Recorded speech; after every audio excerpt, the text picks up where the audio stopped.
The news arrived like a hammer blow, reverberating through the fragile halls of her family estate, shattering the brittle remnants of hope they had long clung to. Lady Eveline Ashcroft, barely 19 and the sole heir to a lineage teetering on the brink of ruin, felt the words strike her chest before she even understood their meaning. She was to be married to the Duke of Wretham. Not for love, not for companionship, but as a transaction, a calculated measure to secure the family's survival. The Duke, they said, was a man of iron reputation, unyielding and severe, whose presence commanded obedience rather than affection. The notion left Eveline reeling, the air thick with the scent of scorched hearth and despair, as though the walls themselves mourned her stolen agency. Her mother's hand trembled over a silver teacup, and her father's gaze, usually brimming with self-satisfaction, bore a peculiar tension, as though he alone understood the price being paid for her future. From the moment of her engagement announcement, whispers began to circulate through London's drawing rooms, traversing polished corridors with merciless delight. A marriage of necessity, they said, their tones mingling with judgment and schadenfreude. The Duke, a man of military precision, has little patience for frivolity. The phrases echoed in Eveline's mind with a chilling rhythm, each repetition hammering away at her youthful illusions. She had grown accustomed to the quiet dignity of her books and the modest pleasures of a well-tended garden, and now she was to be thrust into a world where every glance, every gesture, and every misstep would be scrutinized under the unforgiving lens of aristocratic expectation. The Duke's shadow loomed before she even set foot in his estate, a specter of discipline, coldness, and unapproachable authority. When she first met him, the encounter was mercilessly brief, conducted under the formalities of obligation rather than curiosity or warmth.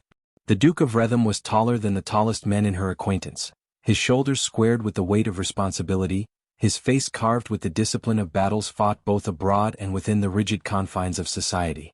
His eyes, dark and commanding, assessed her with an unspoken calculus, measuring her worth not by her smiles or mannerisms, but by the quiet resilience she bore in the midst of humiliation. He spoke little, and when he did, his voice carried the authority of one accustomed to obedience, each word precise, deliberate, and cold. Eveline, accustomed to her father's light-hearted jesting and her mother's soft entreaties, felt the chill of reality press against her like a winter storm. The carriage journey to Wretham Hall was silent, save for the rhythmic clatter of hooves over cobblestones. The countryside blurred past, the trees bowing under the weight of autumn winds, and Eveline's thoughts turned inward. She questioned not the necessity of the marriage. Necessity was a reality she had long understood, but the cost of her independence, her dreams, her very sense of self. She had imagined a life of gentle affection, of evenings spent in candlelit studies with her husband's laughter ringing through the halls, of soft murmurs exchanged over tea and garden strolls. Instead, she faced the certainty of an arrangement forged in financial desperation, tempered by societal expectation, and sealed with a vow she had not chosen. Upon arrival, Wretham Hall greeted her with an austere majesty that felt as unyielding as the man who ruled within it. The halls stretched endlessly, lined with portraits of ancestors whose eyes seemed to follow her with silent judgment. The furniture gleamed under careful polish, yet the air carried a sterility as if warmth had been deliberately withheld. Servants moved with exacting precision, their every step a choreography of respect and fear, and Eveline could not escape the sensation that she, too, was under scrutiny, an untested variable in a rigid equation. The Duke's presence was everywhere and nowhere, a constant awareness that she dared not ignore, yet could scarcely confront. Dinner that evening was an ordeal conducted under the strictest observance of propriety. Eveline's mother had whispered counsel that now seemed hollow: smile, speak little, obey. The Duke ate with a discipline that bordered on ritual, his gaze often fixed upon her, yet never with softness, always with calculation.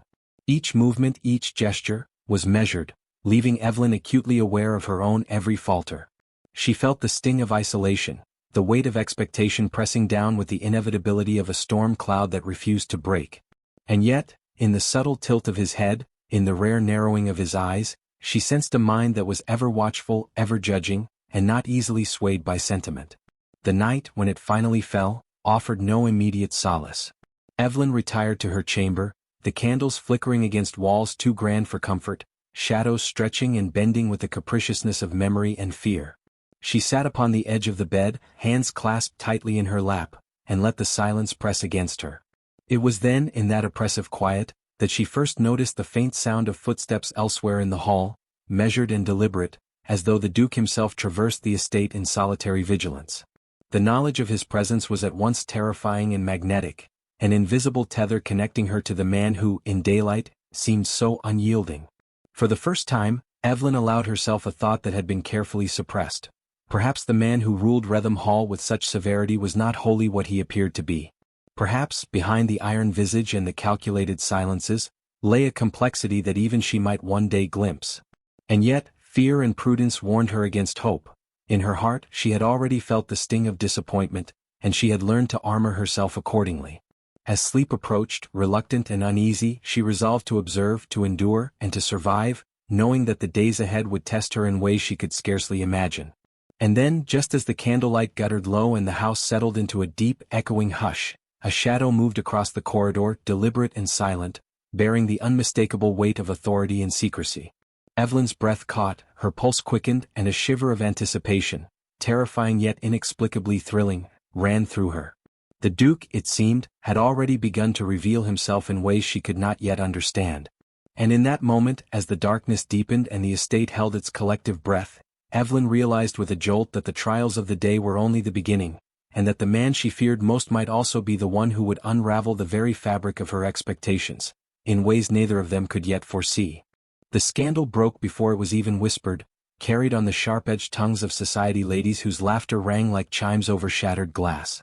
Lady Eveline Ashcroft, newly arrived at Wretham Hall, found herself the unwilling centerpiece of a rumor that spread faster than wildfire through the countryside and into the drawing rooms of London. It was said the Duke was cold, implacable, a man whose very shadow crushed hope beneath its weight. That he had taken his bride not for love, but as a calculated move to secure her family's fortune, was well known, yet the insinuation carried a sharper sting. That Eveline herself had been foolish to imagine happiness in such a union. She learned of the gossip as one might endure a sudden frost. A servant, blushing with shame and secrecy, whispered fragments of conversation overheard in the village inn. The Duke of Wretham allows nothing to soften him. They say she will learn the price of audacity soon enough. Eveline's stomach twisted, not in anger but in a profound grief, the kind that weighs upon the chest with quiet persistence. She had thought herself prepared for isolation, for the austere routine of ducal life, yet nothing could have steeled her for the public judgment that followed her like a spectre, reminding her of the fragility of her position and the tenuousness of her dignity. At Wretham Hall, life moved with meticulous precision. Every meal, every carriage ride, every correspondence adhered to an invisible but exacting rhythm dictated by the Duke.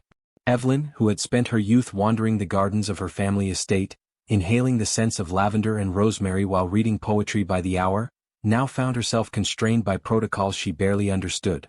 She walked through the halls as though treading on thin ice, careful with every gesture, every word, knowing that any misstep might be noted and silently condemned.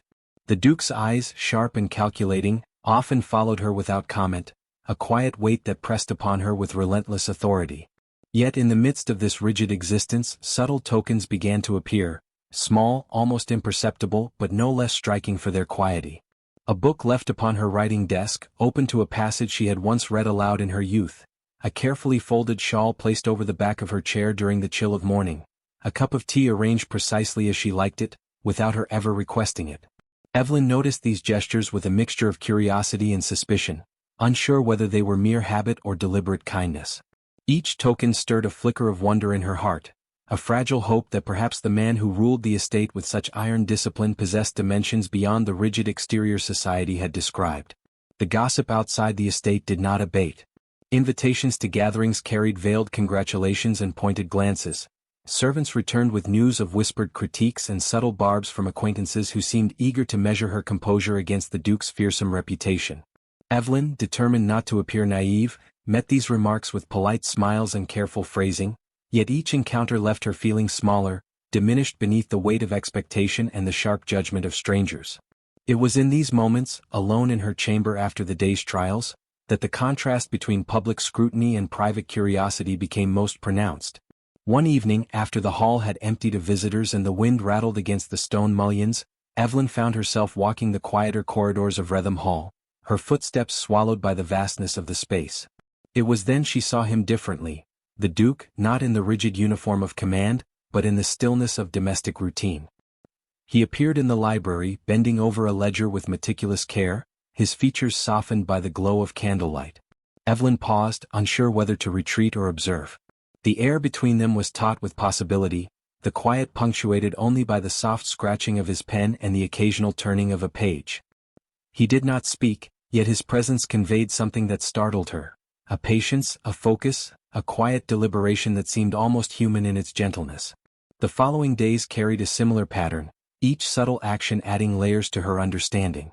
A chair adjusted for comfort at dinner, a word of caution about the chill in the morning air, the quiet attention given to servants and tenants whose welfare he seemed to monitor with a care that belied his fearsome reputation.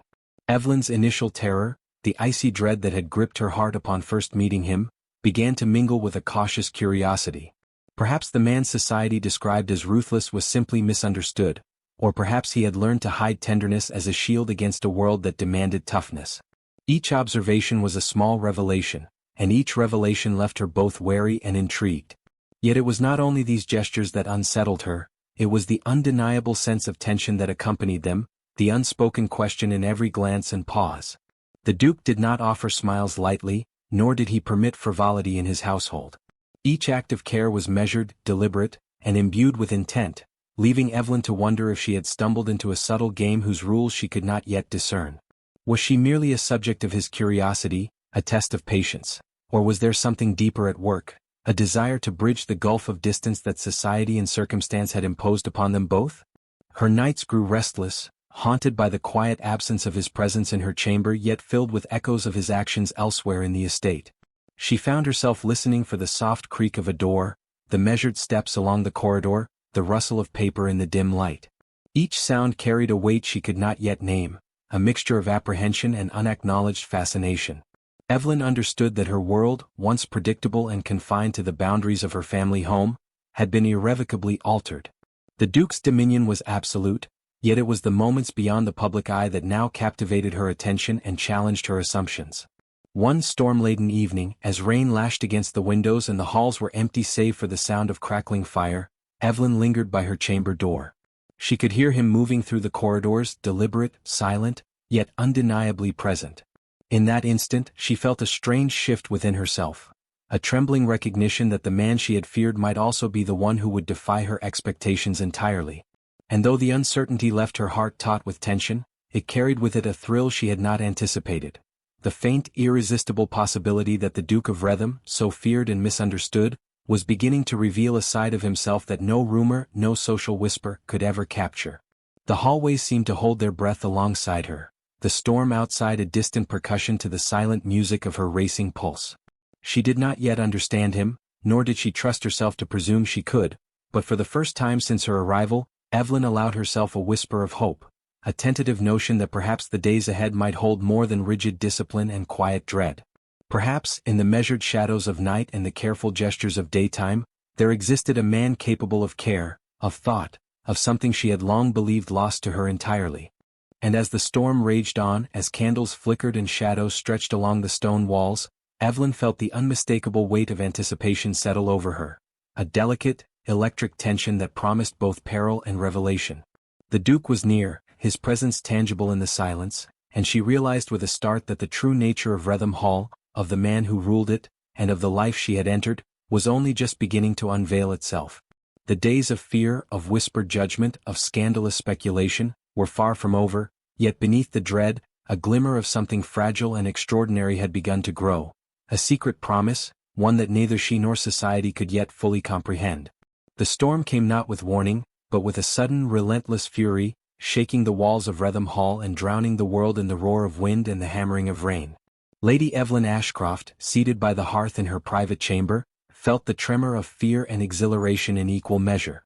The candles flickered violently, casting dancing shadows across the room, as though the storm itself sought to reveal secrets long buried. In the midst of this tempest, the door creaked open, and the Duke of Wretham entered, his expression unreadable, his movements deliberate and careful, as if each step carried the weight of unspoken consequences. Eveline's pulse leapt. She had grown accustomed to glimpses of him in daylight gestures, yet the intimacy of his presence in her sanctuary was a revelation that both terrified and stirred her. He did not speak at first. He simply stood by the doorway, the firelight catching the sharp planes of his face, illuminating eyes that had once seemed so impenetrable. Evelyn's breath caught as she noted the subtle tension in his shoulders, the way his hands, usually so composed, seemed to flex against the unseen strain of restraint. There was a silence between them that spoke volumes, a suspended moment where the ordinary rules of ducal decorum seemed suspended, and the raw humanity of each person became undeniable. It was a silence that demanded acknowledgement, a quiet before the storm of words that would follow, and Evelyn, heart hammering, understood that whatever transpired next could alter the fragile equilibrium of her life at Wretham Hall. Finally he spoke, his voice low and measured, carrying the weight of years spent guarding both duty and emotion. "You fear me," he said, almost as an observation rather than accusation. "And perhaps, in some measure, you should. I am not a man easily approached, nor one who offers kindness lightly." Evelyn's hands tightened in her lap, yet she did not retreat. Instead, she met his gaze, sensing the tension beneath his words, the unspoken acknowledgement of a shared reality. "I do not know you," she replied softly, her voice quivering with the restraint she had cultivated over weeks of disciplined observation. "I know only what I have been told, and what I have experienced." He took a deliberate step closer, the storm's fury muffled behind the thick stone walls. "And what you have experienced," he said, "has been necessary. Perhaps harsher than I wished, but necessary nonetheless. This estate, this position requires order. My reputation demands it. And yet," his voice faltered for the briefest moment, a crack in the armor that left Evelyn momentarily breathless. "Yet I am not devoid of feeling. I am not devoid of care. I merely guard it as one guards a treasure, knowing that its loss would be perilous." Evelyn, heart swelling with a mixture of astonishment and cautious hope, dared to move closer, drawn by the sincerity that hovered at the edges of his words. "And yet," she whispered, "even guarded treasures may be glimpsed, may be known, if one approaches with patience and respect." The words felt fragile as they left her lips, yet they carried a weight that neither of them could ignore. The Duke's gaze softened, a subtle acknowledgement of understanding, and the room seemed to contract around them, the storm outside rendered irrelevant by the electric tension that had taken its place. Hours passed in that quiet communion, the fire's glow painting their faces with flickering warmth. He spoke of battles fought abroad, not with boastful pride but with the weary honesty of a man who had seen life stripped to its barest essentials. He spoke of loss, of comrades fallen and promises broken, of nights spent questioning the meaning of honor when human hearts are fragile and impermanent. Evelyn listened, enraptured, her own fears melting into empathy, her own isolation softened by the revelation that the man she had once deemed cruel carried a depth of experience and vulnerability she could scarcely have imagined. She shared in turn, cautiously at first, her own trepidations, the sense of displacement that had plagued her since her arrival. She spoke of evenings spent wandering the corridors in quiet observation, of whispered doubts and the persistent fear that her dignity might be crushed beneath the weight of expectation. The Duke listened, truly listened, his posture no longer rigid with authority but attentive, patient, and almost reverent. Each admission, each vulnerable disclosure, drew them closer in a manner that neither could articulate, a silent acknowledgement that trust was beginning to form, tentative but undeniable. In a gesture that startled her, he extended a hand toward a small, tattered book she had once loved, retrieved from a shelf and opened to a passage he had read with meticulous care. "I thought you might appreciate this," he said simply. Evelyn's fingers brushed against his, and for a moment, the distinction between duty and affection blurred. The storm outside seemed to mirror the tumult within her, fierce yet cleansing, exposing truths that daylight had refused to reveal. She felt an unfamiliar sense of safety, paradoxical though it was, within the presence of the man she had feared, the man she had presumed unapproachable. Time lost all meaning as confessions unfolded, the world beyond Wretham Hall forgotten in the intimacy of shared understanding. They spoke in whispers, careful yet unrestrained, each revelation a brick in the fragile bridge of connection they were constructing together. Evelyn realized that the man she had once perceived as a tyrant, as a destroyer of dreams, was not cruel by nature, but by circumstance, shaped by duty, loss, and the rigid demands of society. And she understood, with a mixture of awe and apprehension, that the future might hold not despair but the faint glimmer of something profound and enduring. Yet even in the warmth of the firelit room, the fragile trust between them carried the weight of uncertainty.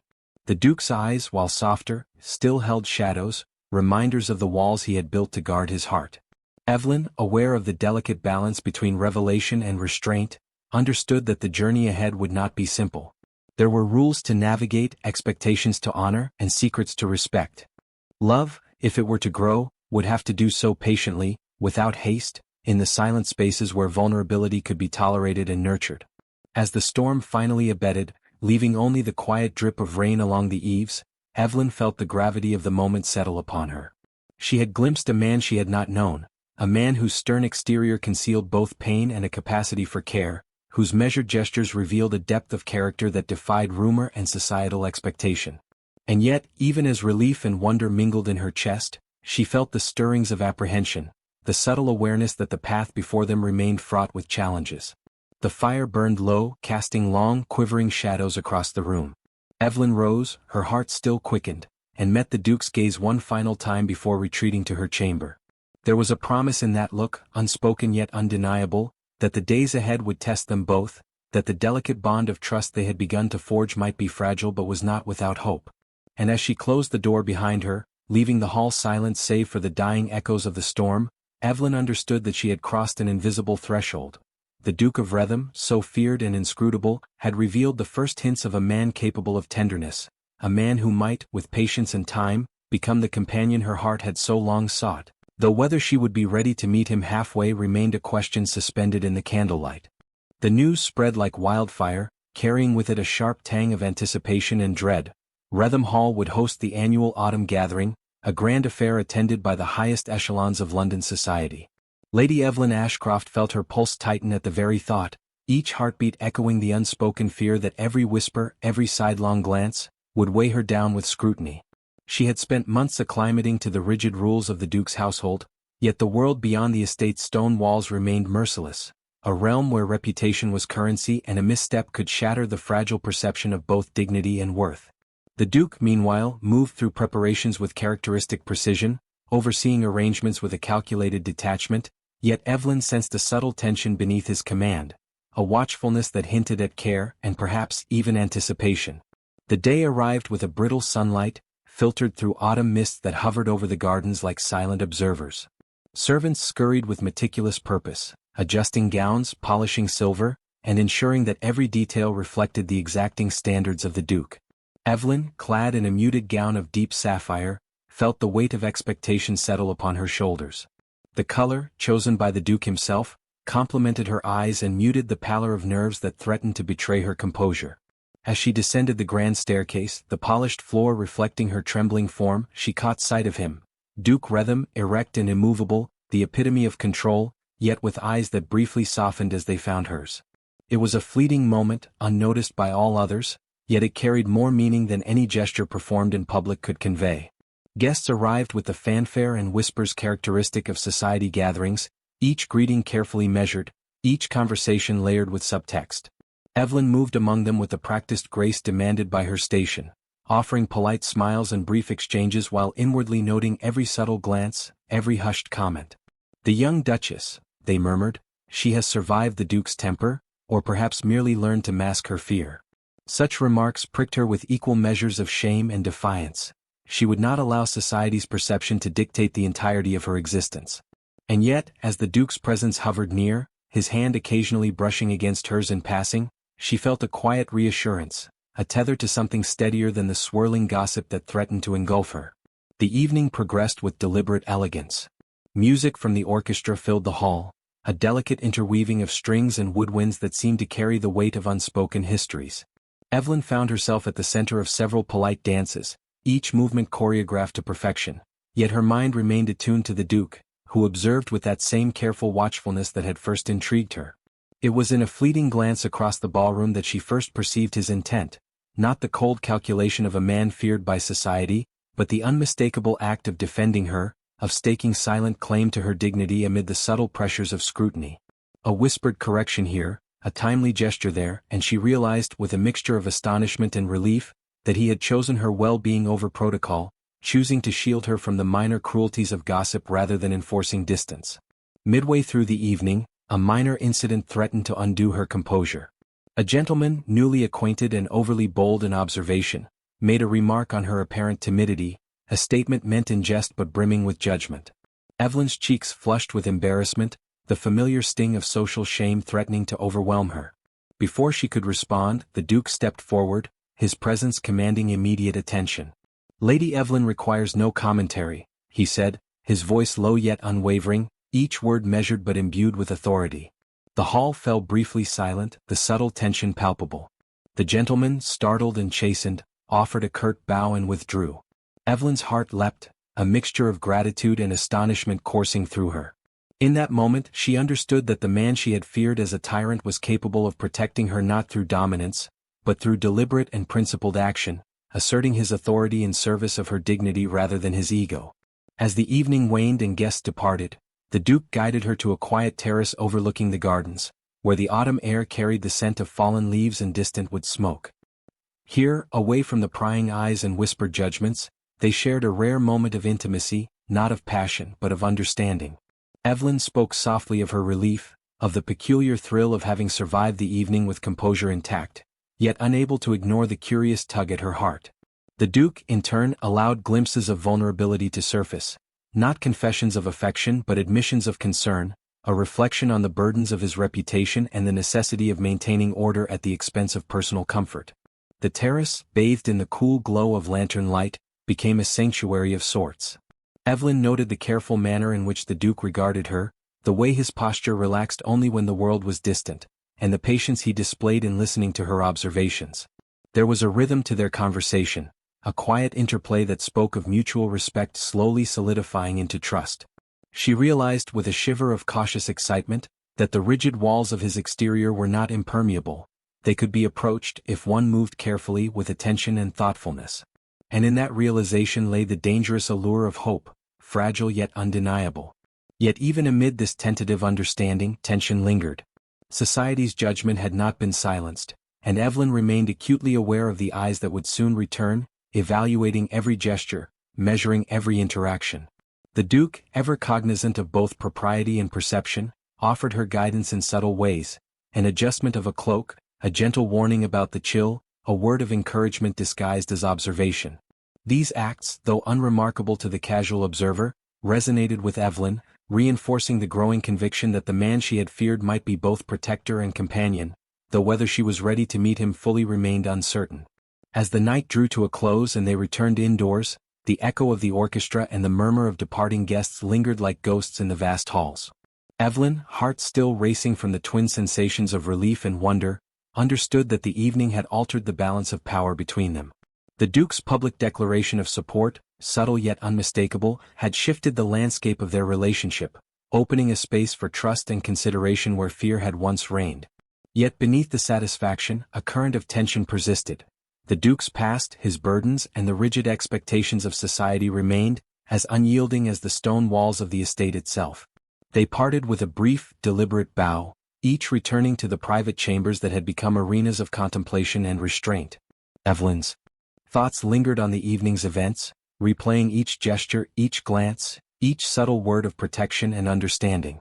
She realized that the path before her remained uncertain, that the slow unfolding of trust and care would require patience, courage, and continued vigilance.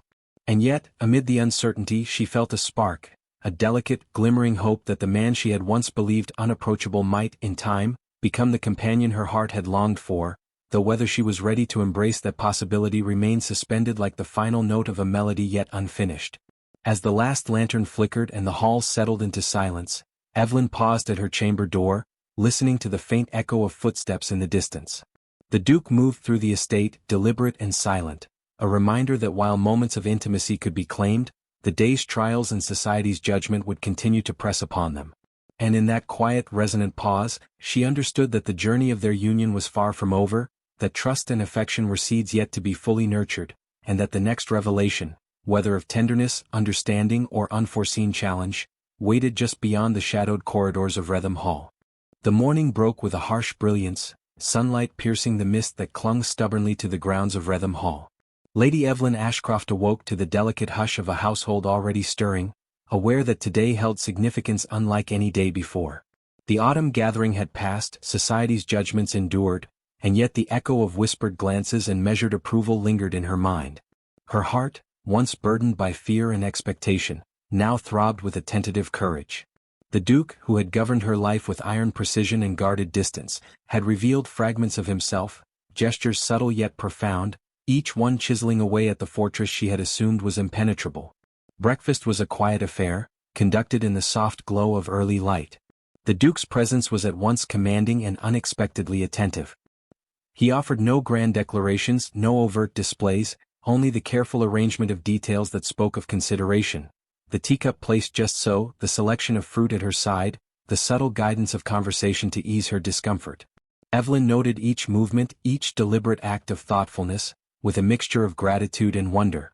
It was in these small rituals, repeated with meticulous care, that she discerned the true measure of the man beside her. A man whose depth could not be guessed in the passing rumor, whose affection, though understated, was unwavering. Later, the estate demanded their attention as it always did, yet the ordinary became extraordinary through shared experience. Eveline walked the gardens with the Duke, leaves crackling beneath their feet, the crisp air carrying the scent of earth and fallen foliage. The conversation, while polite and measured, carried weight and intimacy. He spoke not as a master to a subject, but as one who recognized the fragile humanity of the woman at his side. He asked after her thoughts, her impressions, and even her memories of the home she had left behind. In turn, she listened as he recounted passages from his own youth, lessons learned in distant battlefields, and moments of solitude in which he had pondered the meaning of duty and honor. Each exchange revealed the layers of a man at once formidable and vulnerable, and Eveline felt her own defenses, so long hardened, begin to soften in response. Word of their quiet accord had not escaped the household. Servants, discreet in their observations, carried the subtle warmth of approval in the smallest gestures. A freshly polished hallway, a carefully tended flower, the deliberate provision of privacy where it had not previously been afforded. Eveline recognized that the Duke's transformation, though still restrained by duty and propriety, was affecting the very rhythm of the estate itself. Even the halls seemed lighter, the air charged not with fear, but with a cautious hope, a nascent promise that kindness and attentiveness could coexist with authority. That evening, the Duke requested her presence in the library, a room she had come to associate with reflection and quiet revelation. The fire was already lit, the flames casting long, quivering shadows across shelves lined with leather-bound tomes. Here, away from the eyes of society and the expectations of rank, the tension that had long defined their interactions seemed to melt. Eveline felt the familiar flutter of anticipation, tempered by the understanding that this encounter, like all others, would demand careful observation and patience. The Duke moved with deliberate grace, selecting a chair opposite her and seating himself with a composure that spoke of both authority and the tentative relinquishing of control. Words were spoken with precision, yet each carried a weight that transcended simple conversation. The Duke addressed the events of the gathering, acknowledging the subtle judgments of society while affirming the integrity and dignity of his wife. He expressed admiration for her composure, her attentiveness, and her grace under pressure. Eveline, in turn, allowed herself to speak freely, articulating the fears that had accompanied her since the day of her arrival, and the tentative hope that had begun to take root in the quiet moments shared behind closed doors.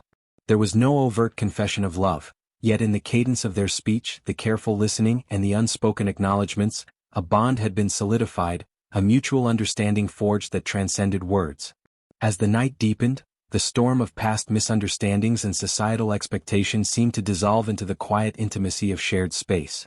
The Duke, previously so guarded, allowed fleeting glimpses of vulnerability to surface. A pause here, a softened gaze there, that communicated more than declarations ever could. Eveline, sensing the delicate balance of trust and restraint, responded in kind, offering insight into her own hopes, her own capacity for patience, and her willingness to embrace the possibility of shared understanding. Each gesture, each carefully measured word, carried significance, reinforcing the emerging truth that love, in its most enduring form, could flourish even within the constraints of duty, expectation, and history. The night's serenity was punctuated by a simple yet profound act. The Duke extended a hand, not in command, not in formality, but as an invitation. Eveline, her heart quickening, accepted. The gesture spoke of acknowledgement, respect, and the delicate promise of companionship. It was an act neither flamboyant nor boastful, yet in its subtlety lay its power, a recognition that partnership required patience, mutual regard, and the courage to trust. Eveline felt a warmth spread through her chest, a quiet certainty that the life she had once feared to embrace might now hold the possibility of genuine affection and shared purpose. Time seemed to pause in that room, as if the world outside had surrendered to the gravity of their connection. The firelight danced across their faces, illuminating the soft contours of attention, respect, and emerging intimacy. Each breath, each glance, each measured movement conveyed understanding, reinforcing the unspoken promise that the trials of the past had not been endured in vain. The Duke, for all his reputation, had revealed himself as a man capable of tenderness. Eveline, for all her initial apprehension, had demonstrated resilience and grace. Together, they had navigated the delicate interplay of duty and emotion, emerging with a bond both subtle and profound. Yet, even in this moment of quiet triumph, the future remained uncertain. Society's gaze, though momentarily appeased, would continue to press upon them. The estate's demands would never fully cease, and the internal walls each had built would require constant negotiation. Eveline understood that love, patience, and understanding were not finite achievements but ongoing commitments, and that the journey of their union was far from complete. Nevertheless, the spark ignited in that library, the first unguarded acknowledgement of mutual regard, offered a promise both exhilarating and stabilizing, a sense that even amid the strictures of rank and expectation, a shared future was possible. As Eveline retired to her chamber, the Duke's presence lingering at the threshold of her thoughts, she felt the quiet hum of anticipation and resolve. The fire had burned low, leaving only embers, yet the warmth it had imparted remained, a mirror of the connection they had nurtured. And as she closed her door, listening to the distant echo of his footsteps retreating into the night, Eveline allowed herself a final fragile hope, that the man who had seemed so remote, so unapproachable, could become not only a guardian of her dignity but the companion of her heart, and that the challenges of tomorrow would be met together, with patience, trust, and an enduring, unspoken bond.